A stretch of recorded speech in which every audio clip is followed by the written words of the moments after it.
Washington's enforcement paradox, Trump's pledge of a San Francisco crackdown collides with a quiet federal retreat.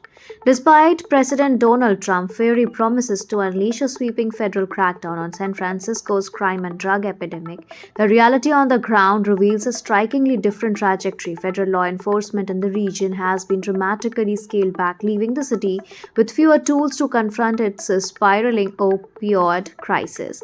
The Reuters analysis of more than 15 million federal court filing show that federal prosecution in San Francisco and its surrounding jurisdiction plummeted by 40% through November 1, one of the steepest decline recorded anywhere in the United States. The drop is even more dramatic in narcotics enforcement. Federal drug prosecutions fell by nearly half, with only 137 individuals charged this year. This retreat stands in stark contrast to Trump's public narrative.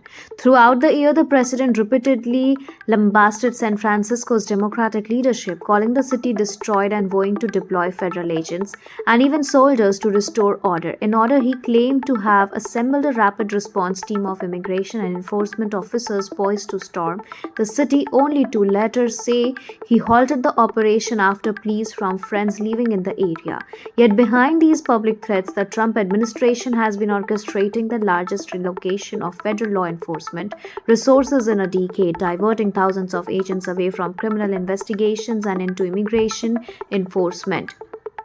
Current and former Justice Department personnel, speaking anonymously due to restriction, say agents who once built complex drug and weapon cases are now focused almost exclusively on locating and deporting undocumented immigrants. What emerges from this situation is a deep contradiction at the heart of federal policy: a president publicly promising aggressive intervention while his administration systematically withdraws the very resources needed to combat crime.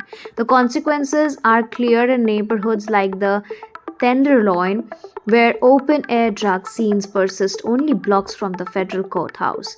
As dusk settles, dealers from shifting clusters to evade patrol cars.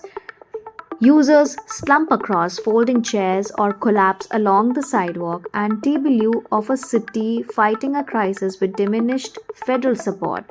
For San Francisco, a retreat of federal law enforcement represents more than a statistical downturn, is a widening chasm between political rhetoric and operational reality, relieving local authorities to shoulder responsibilities once shared with Washington.